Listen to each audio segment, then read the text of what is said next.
Okay, we have our last session now coming up, and we don't always indulge in future gazing at the Digital Innovators Summit, but I can tell you that our next session is very much grounded in reality. Shane Wall is Senior Vice President and CTO for Printer and Personal Systems at Hewlett-Packard, and he's here to talk to us about blended reality, riding the waves of innovation. So please welcome Shane Wall.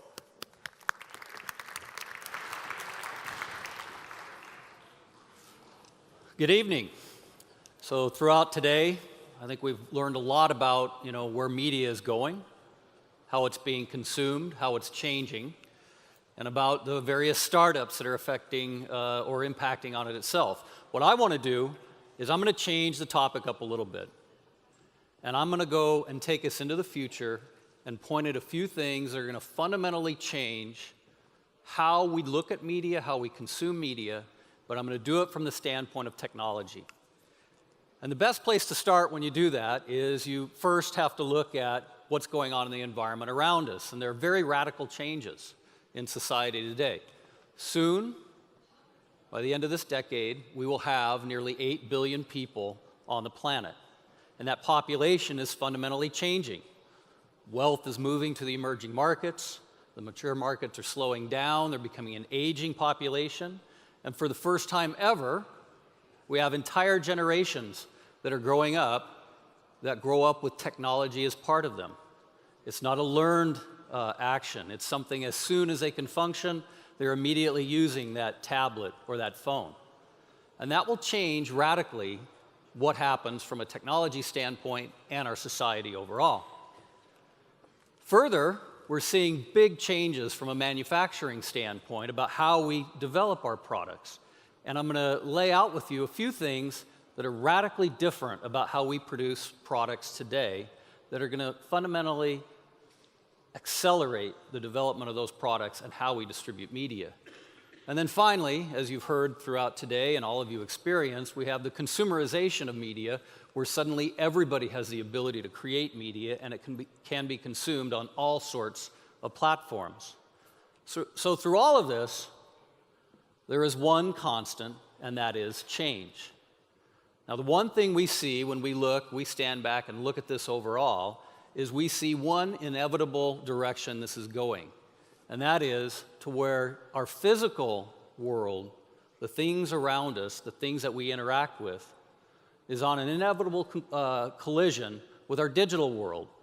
And we're going to watch these things over time, and I mean over the next 3, 5, 7 years, merge. And it will become increasingly blurry between what is physical and what is digital. At HP, we call this blended reality. And it's when our physical world, the things about us that we sense, that we see, that we taste, begins to merge and interact with our digital world in a way that becomes much more seamless. Now, in many ways, we might look at this as a scary world where we're suddenly in, that Star Trek future, where you're the Borg and the machine is going to consume you. But I don't believe that's the way it's going to happen at all.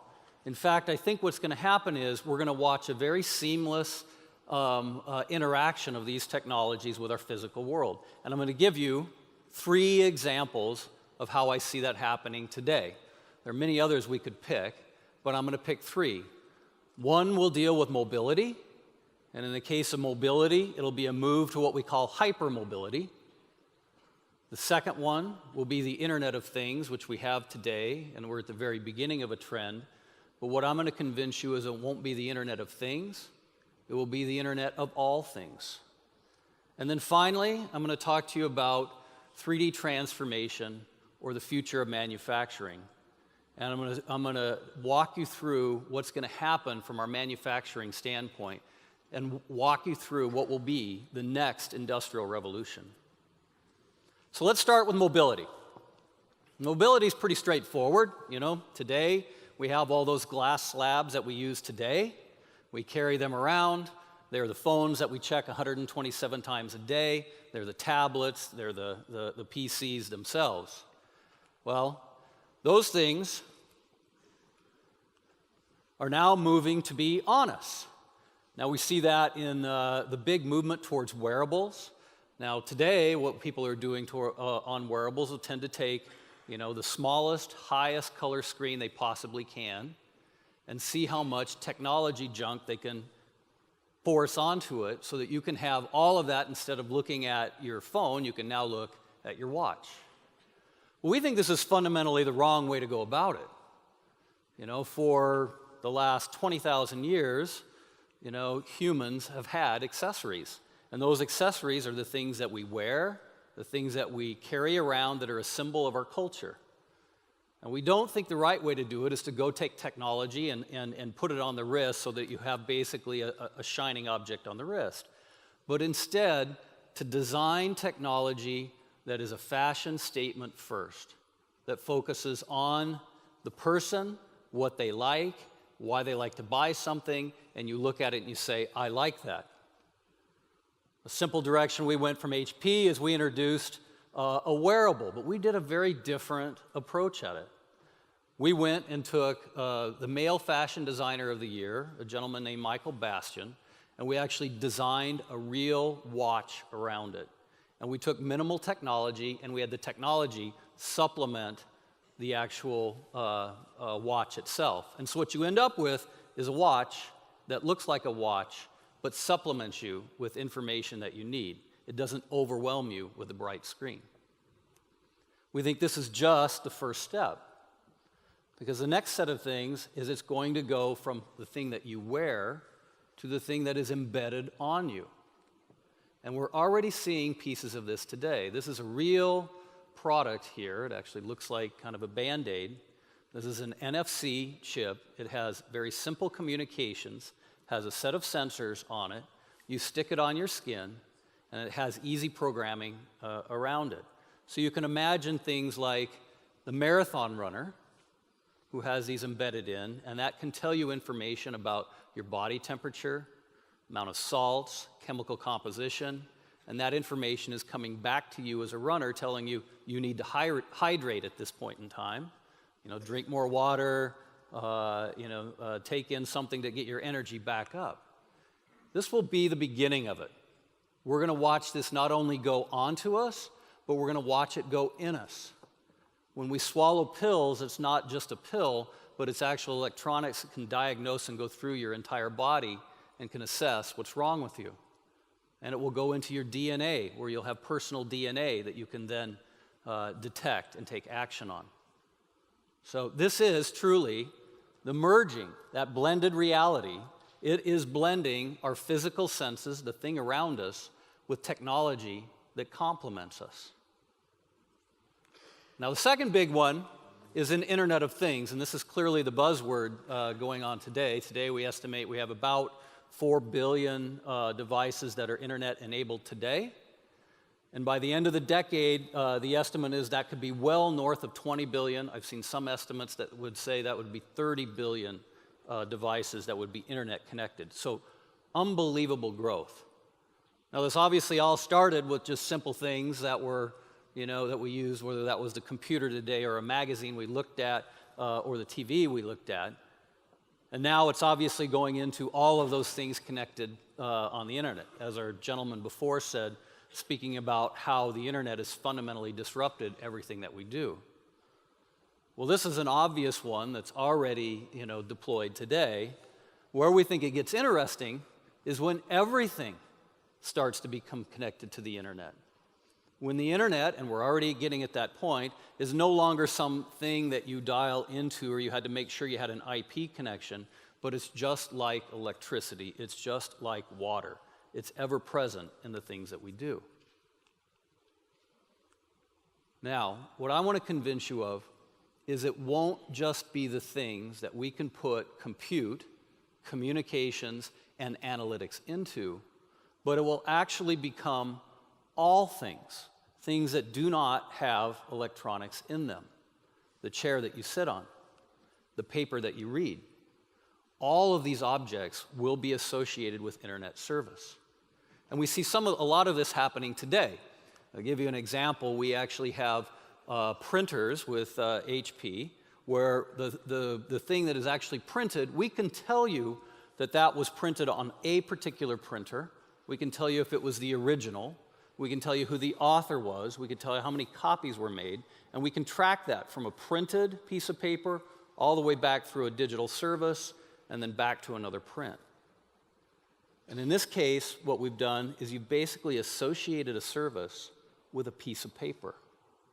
Now, you know that today. Today we do that with magazines. Now we use little QR codes in the corner, and you point the QR code at it, and then it becomes a service itself.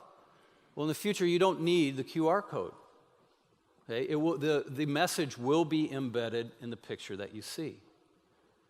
Further, it will be embedded in the parts that actually get created.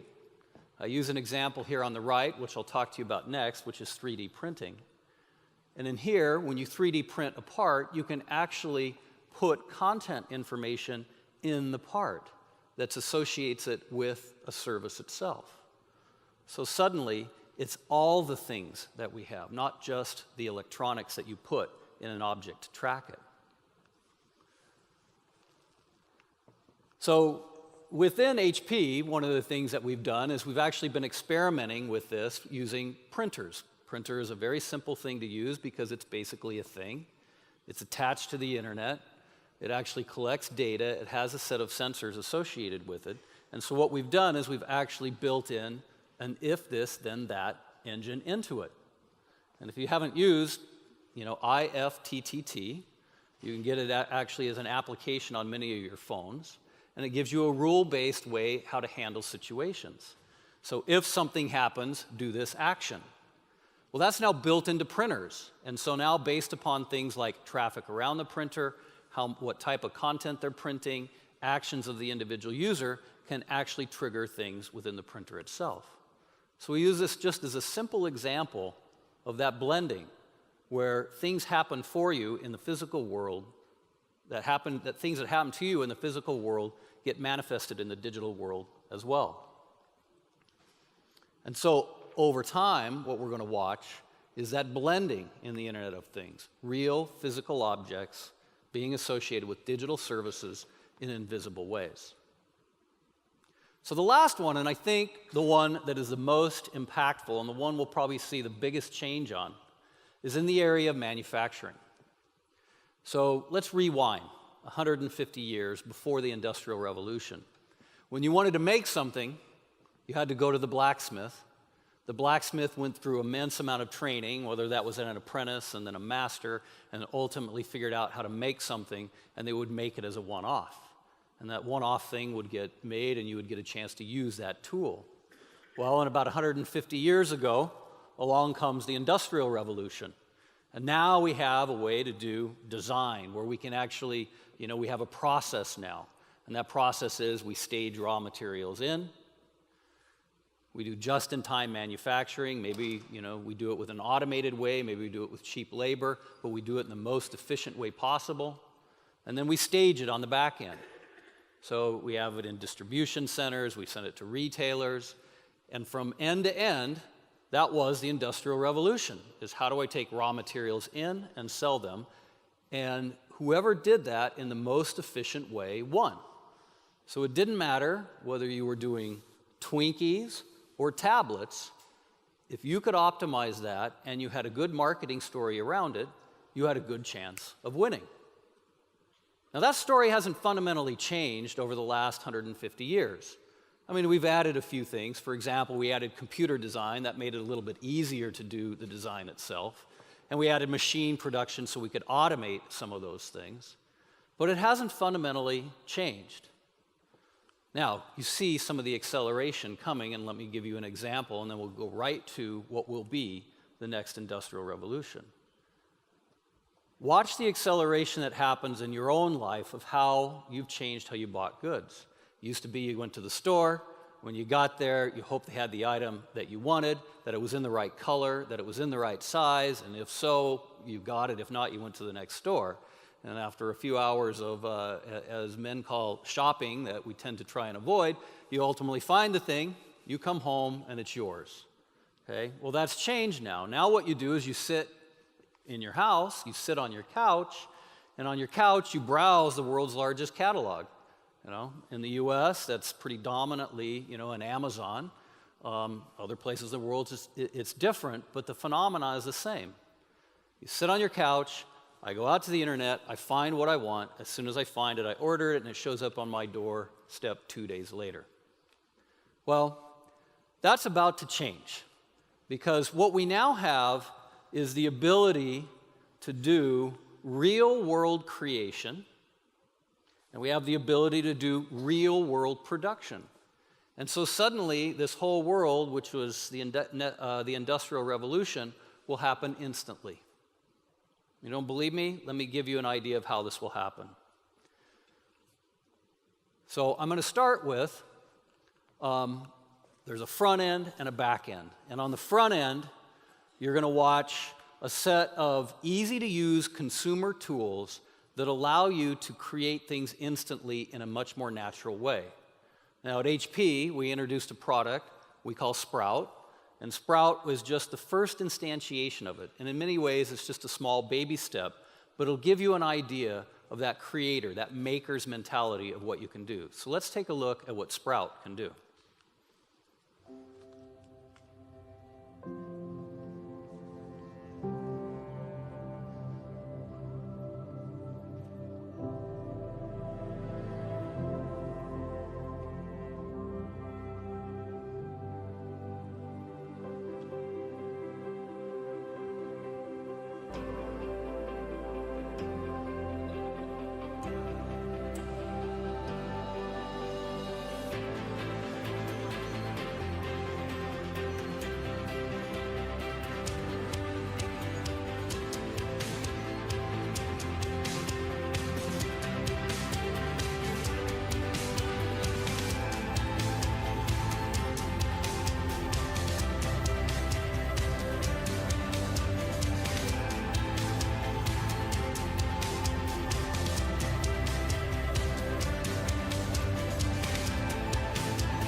So Sprout, in this case, takes a totally different approach of how you do computing that makes it much more natural, that uses your hands and gestures. Now, in many ways, this is just a small baby step. And we certainly look at this as a platform from our standpoint. We'll begin with a simple maker one, and this will progress up into full commercial systems. But where we're clearly aimed and where we believe the future is that you will be able to take real physical objects, you will set them in front of the device today, and it will image them in complete 3D. We actually have that already implemented and going. So then you have the physical device that you had, you've imaged it into the system. You can rotate it, you can play with it, you can edit it, change it, colorize it, personalize it, make it yours. And that will move into commercial systems where commercial designers will be able to use that in much more natural ways to design their parts. And further, you'll actually have a set of catalog designs that you'll be able to go access. So now, rather than going to Amazon and grabbing the part that you get, you grab a design, you pull the design down, you edit, you change it, you make it yours, and then you turn around and you print it out. So to make that real, to print it out on the back end, you need real 3D printers. So today, in 3D printers, we can do them today. Anybody happen to have a 3D printer or has tried one? Not many yet. Oh, there's actually more than I would have expected. Okay? But what you experience with them is a few things. One, you realize how primitive the technology is, how early it is they tend to be incredibly slow. It will take you hours and sometimes days to print out very simple parts. The quality of those parts are extremely limited. It's very expensive for the materials themselves, and they tend to be closed boxes. Well, what we're doing at HP is creating a platform that will address all of these, that will do it in an open fashion. So let me give you a little bit of background of 3D printing, and then I'll go right to what we're doing with Multijet Fusion. So what I'll start with here is really talk about 3D printing. There are three basic technologies today. okay? And I'll give you an idea how they work.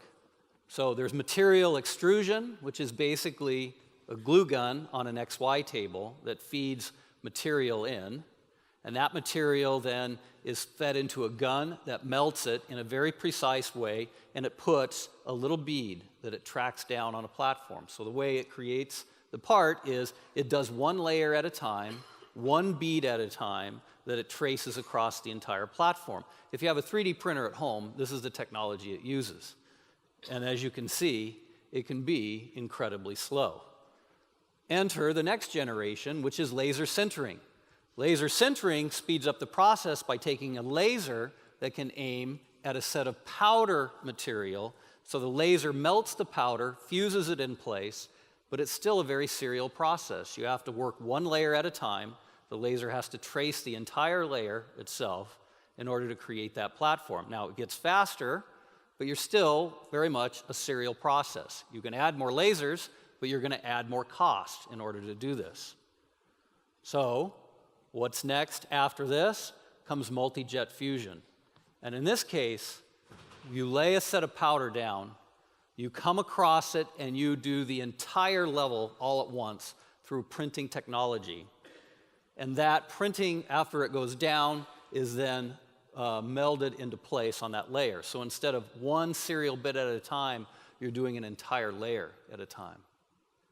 Now, to give you an idea of how fast that goes, it's anywhere between 10 and 25x faster than technologies available today. But better is you can change the individual properties, all of the properties. So it starts with color, as an example. You know, in our 2D world, we call them pixels. In the 3D world, we call them voxels. But a voxel is basically a 3D pixel, and you have the ability to change everything about that voxel, all of the properties around it. So it can be color. And in the case of color, I can fire at a 21 micron resolution any color I want across an entire spectrum to build up a part, and I can colorize it in any way I want, so that ultimately you end up with a fully colorized, customized part. Now you can imagine you can actually print something on it, and you can actually put in images themselves on here on your parts. The other thing that you can do is you can actually embed in information in here about the part itself. So back to my blending physical and digital, now I can put things like copy protection in there, or who owns that part. And I can trace that part then with the individual who owns it. But it goes beyond color, and it goes beyond copy protection. I can change all of the properties. So I can change things, as we've already mentioned, like color, but I can change other properties, like surface properties. I can make it smooth, I can make it rough, I can change translucency, I can make it solid, I can make it transparent. I can change the elasticity and the strength. It could be solid, it could be flexible. I can change electrical conductivity. I can print electronics inside the parts. And I can do it with advanced materials, from all sorts of plastics to ceramics and to eventually metals. So that when you put all of this together, what you have the ability to do, what you'll have the ability to do in the future is print complete functional systems that actually can do things for you. So instead of you waiting for something to be assembled, you will truly be able to print it out. So to pull all this together in a simple idea of what it will look like, let's take a look. HP's 3D printing technology enables the world to realize the full potential of 3D printing in fully functional parts. HP functional agents could control texture, friction, strength, elasticity, electrical properties, thermal properties, and more. Imagine a single part with stiffness optimized in some areas, elasticity in others, or wear resistance and friction customized where needed. Or imagine printing a complete electromechanical module in a single 3D build without requiring further assembly. The list of future possibilities seems endless. Okay, now that admittedly is a little far out. You're probably looking in the 7 to 10 years. I don't think it's further than that when you'll be able to actually do this. But along the way, you're going to watch certainly things that you can do within the next year or two that are going to approach some of this. Right? We can do electronics today in 3D parts. We can build mechanical moving machines into 3D parts. So all of that is entirely doable today. And so now you can start to get an idea here of really what will be the next industrial revolution. And that is, now I can sit on my couch or out on the beach or wherever you are. You can grab parts down, you can grab designs down, you can customize and change them, you can print them out instantly. And it will fundamentally change how we interact with things today. Give you an idea, a very real idea happening today, where you see the first footprints of this, is in the automotive industry. In the automotive industry, one of the big issues you have is you have all these parts that you need to carry for all these vehicles that you produce. So you carry parts, you have to inventory them, you have to stock them for 10 years for a vehicle. And all of those have to be held somewhere, and all of those are costs. Well, they're already at the point where what you can do is for particular types of parts, you can actually, when somebody needs one, you grab the catalog part off, you print it at the location where the part is needed, and then that becomes the part. You didn't have to hold the inventory. Okay, you're already seeing that happening in automotive. You're watching some of that happening with parts manufacturing in the aerospace industry as well. So we already see the footprints of this coming. So when I put all this together, we really are at a very interesting time from a technology standpoint. It is truly the blurring of our physical world with our digital world, where things are going to happen and be much more seamless to us, where it won't be that intervention of technology sitting on top of it, but we do think a set of things that will fundamentally complement your physical world today. So what does that mean for media? Well, what it means is media, and I should say content specifically, will continue to remain king. But if it's the king, context has got to be the queen. And it's going to have to be, how is that media consumed in this new world where you're blending physical and digital? How do you produce the content? How do you share the content? How do you distribute it across a system that has a lot more blurring that occurs here? It will have fundamental changes and ramifications for media going forward. So with that, I'll wrap up with just one little dream and bring everybody back to their childhood. You remember when you were growing up and everything was possible, when you could be that superhero in your backyard and all you had to do was put on the mask, put on the cape, and you could become it. Now, I'm not going to go say we're going to have superheroes suddenly, but what I am going to say is a lot of the things we had, a lot of the things that we dreamed about are at a point in technology where they will come to fruition, and we'll have the opportunity to see those over the next several years. So with that, thank you very much.